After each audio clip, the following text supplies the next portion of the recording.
Hello, everybody. Thank you for coming on to our webinar today. My name is Tim McCormick, and I'm joined today by Rhoda Flum. Rhoda Flum, my chief of everything. We have an interesting interview for you today. I hope. I'm looking forward to it. It's another SBA interview. And today we're going to be talking about specifically how disasters affect the traditional SBA loan process. We've talked a lot about disaster loans, but there's plenty of people who were in the process of getting a 7A or 504 loan when the disaster hit, or maybe they weren't affected by the disaster and they're still interested in just getting a traditional loan. That's what we're going to be talking about today, what that process is, how it's the same, how it's different. First of all, though, if you like what we do here at Finance Agents, would you please go onto our YouTube page and share it. youtube.com/Finance Agents. We appreciate any referrals that you get. Feel free to subscribe so you get notified of all our awesome content. And we appreciate everybody who does. We have new subscribers coming on every day. All right, so moving on, we have an amazing interview lined up for you. We are joined today by JP Prinz. He's a VP of Business Development at Texas Capital Bank. Thank you for coming on today, JP. How you doing? I'm doing great. Thanks for having me. All right. It's our pleasure. We appreciate having you here. So how long have you been doing traditional SBA loans? I've been doing SBA lending for about 20 years. I started out in underwriting and eventually moved to sales probably about 8 years ago. Okay, 20 years. You think you're going to make a career out of it, or? Most likely, yeah. All right, good.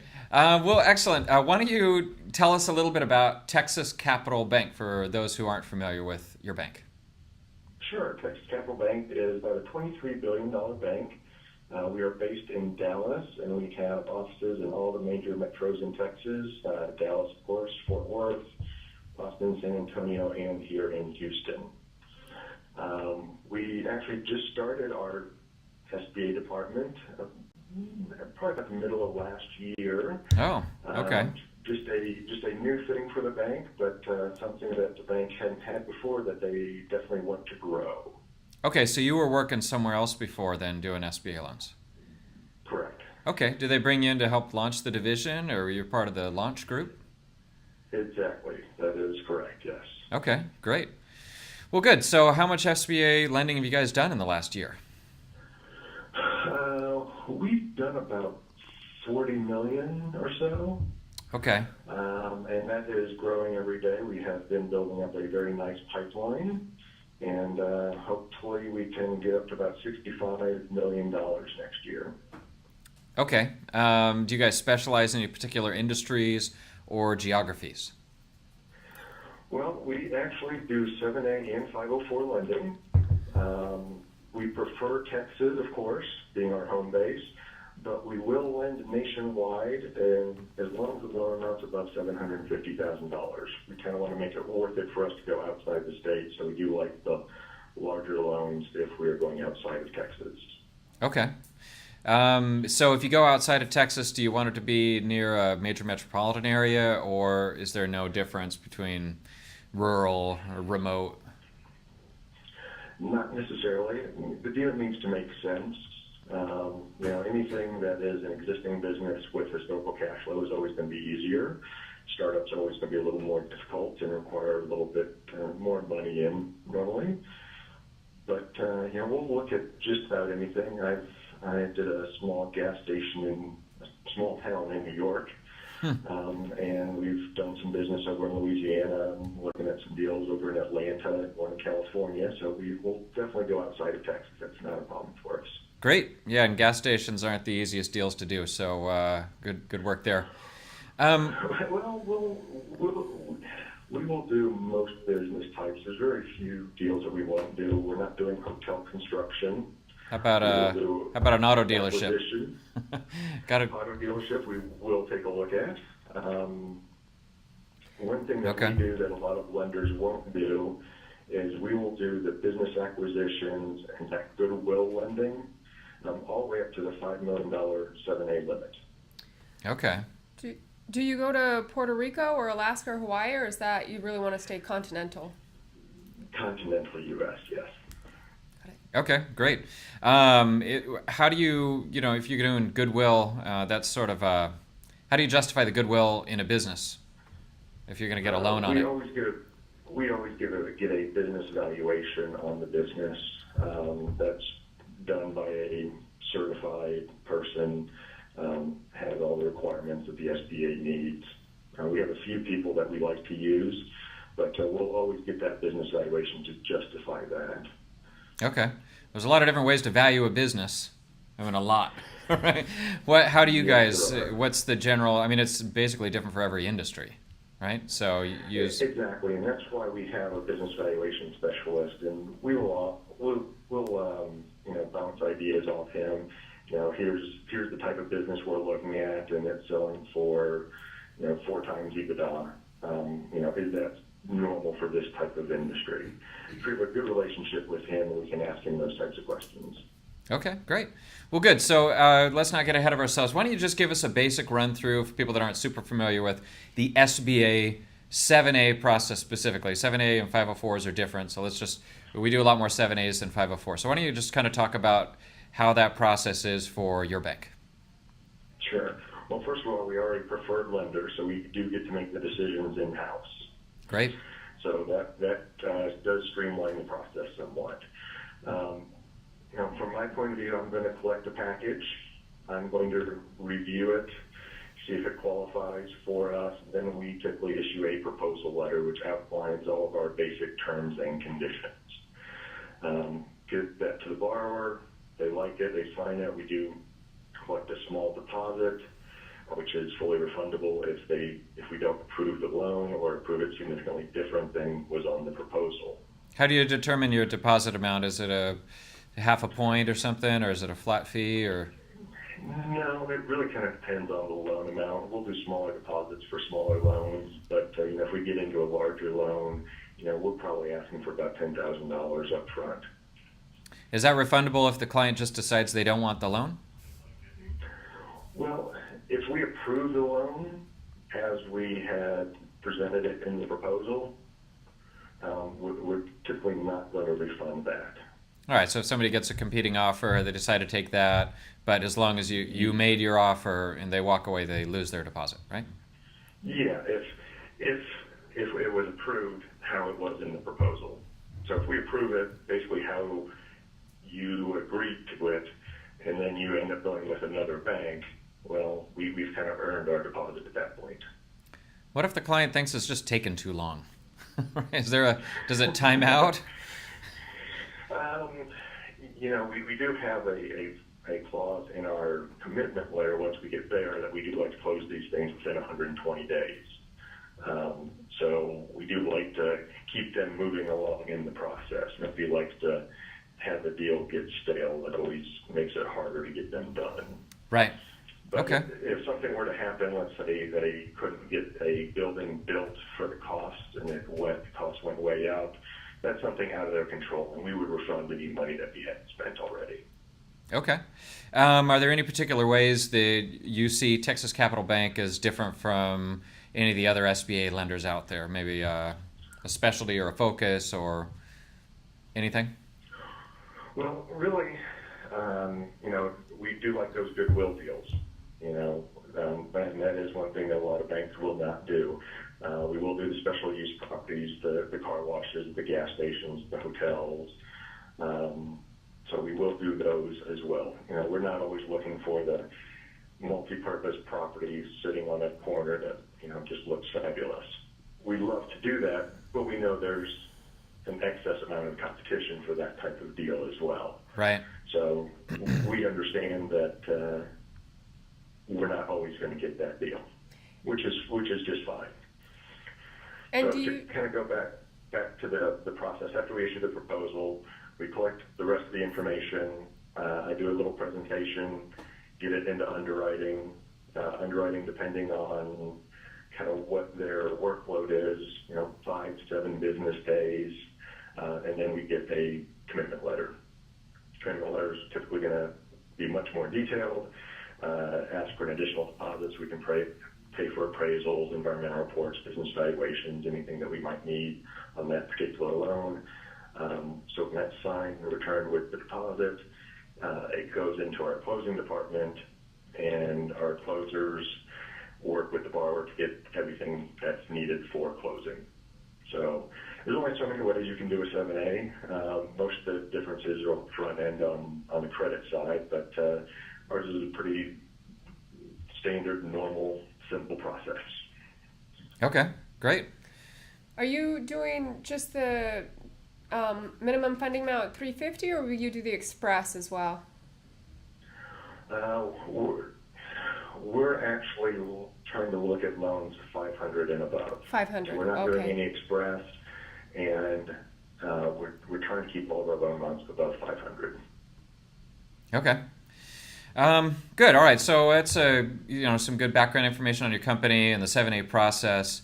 Why don't you have offices around Texas. So Yes. what has been the direct impact, maybe not even on lending, but just on your bank for Hurricane Harvey? Was there any damage to any of your locations or anything like that? Well, it's funny you should ask that. I am still working at home because one of our locations here in Houston, actually our main location in Houston, the basement was completely underwater. Oh no! And they're still working to get it habitable, and we're expecting that to happen, I believe, next week. But we did do things to help our customers. Let's see. I have a nice statement here from the bank. And let's see. In addition to providing access to needed banking services, Texas Capital has made significant contributions to help those impacted by Hurricane Harvey, including donating $100,000 and 30 volunteers to Houston Children's Charity, and an additional $25,000 to the American Red Cross, with which Texas Capital serves as a Ready 365 partner. Texas Capital also partnered with Trusted World and hosted a needs drive in their Austin, Fort Worth, and Dallas locations to provide immediate assistance to evacuees. We also deployed our mobile banking center to Houston to serve as a temporary branch to meet the immediate needs of our business and personal banking clients for those affected by the storm while the banking center was closed. Right. And also, in addition to that, the bank has now set up for employees a disaster fund. That's nice. They donated $50,000 to start the fund off. Other employees can contribute. So if someone is affected by not just Hurricane Harvey, but say another disaster, the employee can apply for a grant from that to help rebuild. That's great. That's nice. You guys are doing some good stuff. That's excellent. Definitely.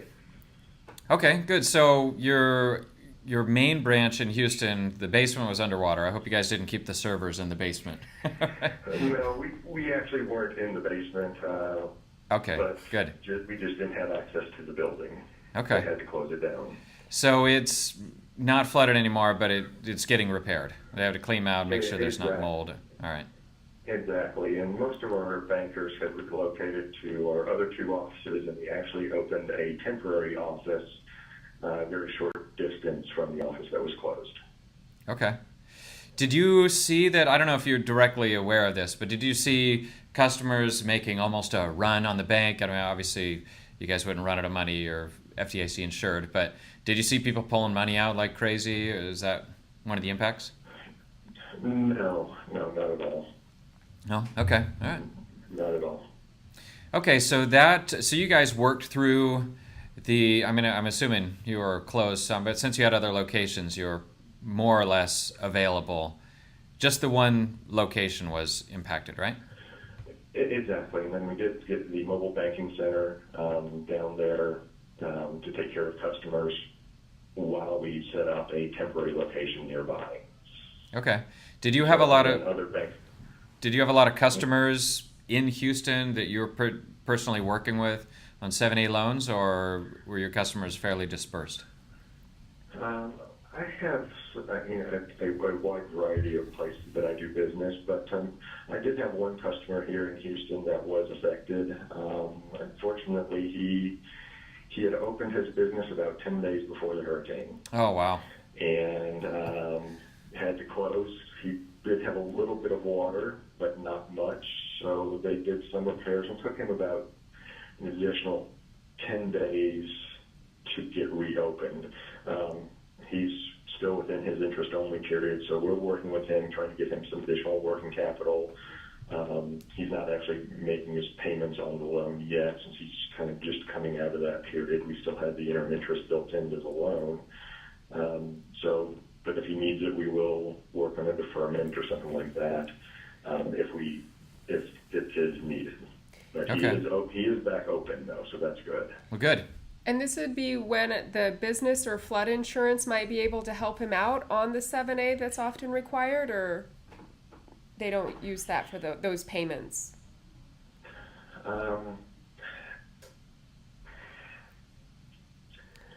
Well, we already have his payments basically taken care of for the next couple of months. Okay. In the loan, so we're trying to work with him to get him some additional working capital. Just because he seems to be taking longer to ramp up than he had expected. So Right. we're just trying to get him some additional working capital, and we have that where we can play with it in the loan. So if he needs a deferment later, we will do that. That is an option that is available for all 7A lenders and borrowers that have been impacted by the hurricane. How does that work? Well, we can get an automatic 3 months, just do a little paperwork and get a 3-month deferment. Okay. We sell our loans in the secondary market, so anything that's sold in the secondary market, if you want to go to a 6-month deferment, you do have to get approval from that secondary market participant. Do they often? Do you have any idea if they tend to approve that, or is there any requirement that they approve it, or what are the criteria that they would look at to determine whether or not they would approve the extension? Well, they're going to look at how much the business was impacted, by the hurricane. If they were completely flooded out and are having to rebuild, obviously that's going to take a little bit longer. So they would be willing to do that longer extension. Okay. It really each one is going to be a case-by-case situation, of course, but it really depends on how badly they were affected by the hurricane. Generally, the flood insurance should cover physical infrastructure impact, right? So really, it's just a time issue. Exactly. But not every place that flooded was in a floodplain, and not everybody had flood insurance. Okay. So I know somebody that their house had 15 feet of water in it. They're not in a floodplain. 15 feet? So, yes. That would cover a lot of houses. That's horrible. Yes, and they didn't have flood insurance because it wasn't required. So, Wow. That's on the residential side. But there certain areas of Houston got hit much harder than others. And, most of the pictures that you see on the news are certain areas of Houston. There were many areas that were just fine, didn't have any problems. Myself, I never lost power. Wow. Or had any issues during the hurricane. Thank goodness. Right. Yes. Now, by the way, the people that you talked about that were affected, they could go get an SBA disaster loan at 1.875% to help with the recovery. But you guys don't do the disaster loans. But if you're watching this and you don't know, if you're affected by the natural disaster, you have until October 25th to file to get an SBA disaster loan, which those are pretty good rates. And it works for renters and homeowners, even if you're not a business owner. Exactly. And people tend to not think of it if it's not a business, but the SBA does administer for homeowners and renters as well. So definitely go and get that disaster loan. They're normally very good terms, up to 30 years to help with real estate, and that very low interest rate of 1.75%. You can't beat that anywhere. You get a lot of people asking you for the disaster loan since you're their guy? I've had a couple of phone calls. Okay. I've had a couple of phone calls, and I send them to the SBA website, the disaster loan website, so they can get started on that. Well, luckily it's just a couple. We've got a ton of them in here, frankly, a lot. So it's good that you knew fewer people affected than we do. But going back to the lending that you guys do, how would you say this hurricane has affected the SBA process? I mean, do you have people that were in the process of getting a loan? Did it delay it? Or if somebody came to get one now and they were in the area, is it going to be harder to get a loan? Well, I had one customer, for instance, they were buying out their partner in their business. And it was a fairly large business. It was a $2.4 million loan. One of their locations had some damage. I think they were opening on Friday this week, that one location back up, but they put their approval on hold because they wanted to see how the hurricane affected their business before they went forward with the partner buyout. All right, so that was the client's choice and nothing to do with lending exactly. on your side, right? Okay. Exactly, and of course, the question always comes up now is, how did the business fare during the hurricane? Was there any flooding? So that does always come up with any sort of conversation these days. Yeah, right. So if you have someone apply whose business is in the area and you're looking at their bank statements and you see their revenue dip 50% within the last month, that would be pretty normal. Is that gonna make it harder for them to get a loan? In the same way that, normally if I send you somebody whose revenues dipped 50% in the most recent month, they would be put on hold for a significant amount of time to make sure that there wasn't a permanent change. Would you say it's gonna be looked at the same way? It would really depend on the type of business. A lot of things are getting back to normal here in Houston, but not every business is getting back to normal. I'm working with a client right now. He actually manufactures cabinets, and home builders weren't building any new homes for a few weeks, so he had a large dip in his revenue during September after the hurricane. This month he expects actually to have a record month. Yeah, right. for sure. He's not only providing for the new homeowners, but he is providing some for the homeowners that were affected by the hurricane and are needing new cabinets now. Yeah, he's going to be busy for a long time. He is going to be busy. I've heard anywhere from 3 to 4 years is how long it's going to take to actually complete a recovery from the hurricane. Well, let's hope we can actually do it in 3 to 4 years. So, Katrina, they're still fixing stuff. So, Yes, very true. Looking to next year for people who file their taxes in 2016, do you think you would be more willing to go deeper into the debt service ratio, looking at the 2016 taxes if 2015 was, or the 2017 taxes if last year was strong, and be willing to overlook that? So if they have a P&L or something, or you can see this having a larger impact for the SBAs because they take a little bit longer. Well, anytime we see a dip in cash flow or revenue, we're going to ask the question of why, what happened. So we'll just get some details then behind it, how long they were closed due to the hurricane, and how it affected their business afterwards. We are still going to look for those nice little ratios that we want to see, that the 1.25 on the cash flows, but we might be a little more flexible if we can get a comparable interim statement to, let's say we're in 18 and we can get a comparable interim statement to the prior year, and it looks good before the hurricane. They're on track. okay, So great. just some additional due diligence that might need to happen, but we're definitely going to be understanding of what people have gone through in the last couple of months. So for that one gentleman you were talking about earlier, for his working capital, you're still going to keep him at the 1.25 debt service. You wouldn't be willing to go to a 1.15 to help him out a little bit more? It's hard and fast? Again, it depends on the situation. Each loan is so very different. Right. We always look for that 1.25. That's what we want to see.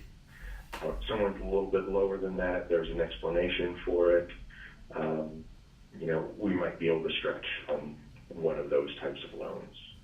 Again, a lot of it might depend on how their recovery has gone since. They had their dip, and now they picked back up. And unfortunately, a lot of businesses don't reopen after a disaster like this. Right. Actually found out yesterday, a business that I've known that has been there for many, many years, the owners lost their home in the floods, and they closed their business this weekend. Oh, wow. They're just moving out of the area, huh? I don't know why they closed their business, but it's a decision that they made, and they announced to their employees on Saturday, and they are no longer open. So Wow. There's been a lot of restaurants and a lot of those types of businesses that have closed since the hurricane as well.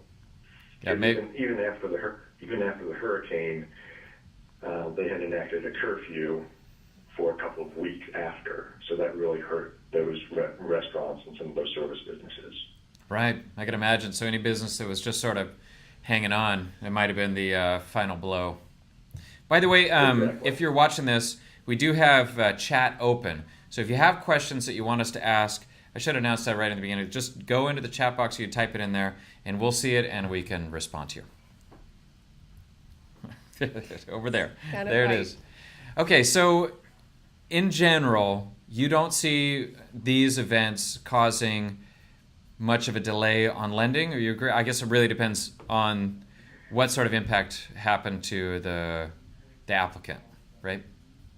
Exactly. It's again, each individual loan is very different, but we're going to evaluate what happened, how they were affected on each individual loan.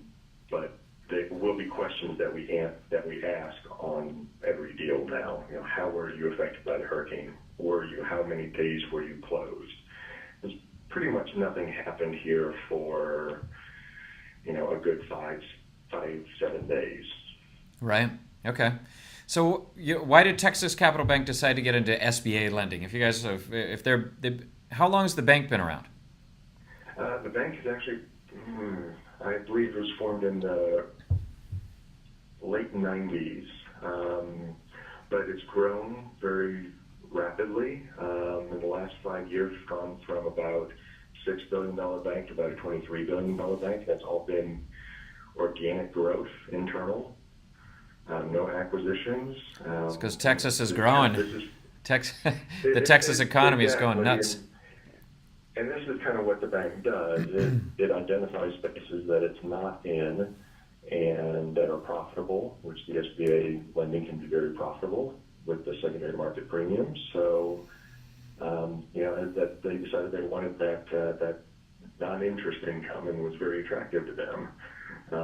The bank also started a franchise finance unit recently as well, and they're focused on the large franchises. They'll do $30, $40 million franchise transactions. Okay, great.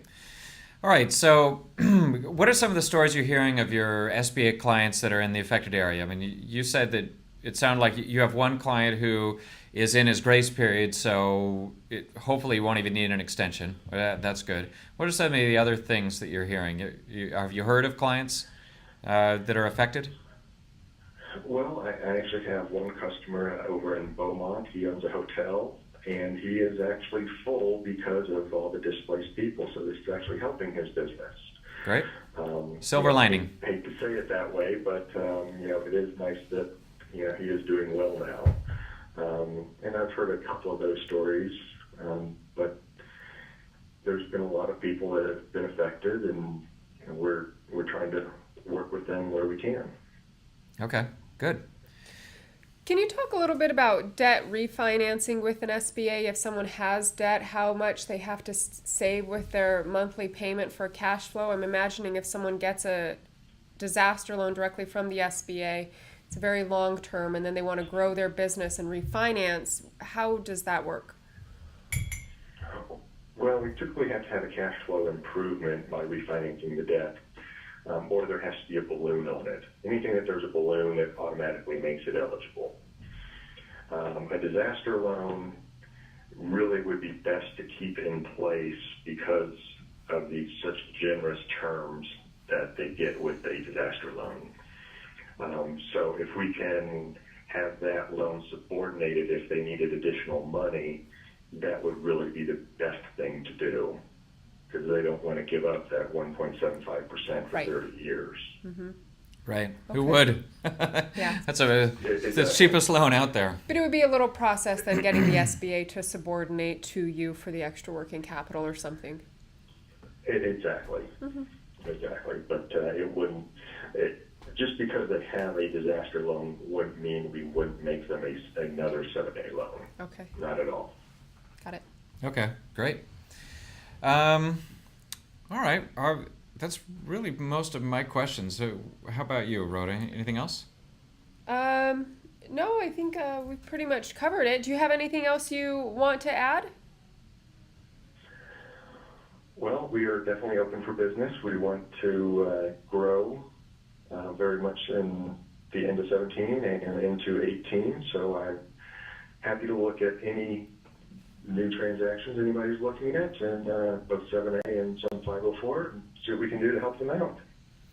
Yeah, do you guys see increased insurance requirements in areas like Houston where people weren't in the floodplain, but now everywhere's a floodplain, apparently?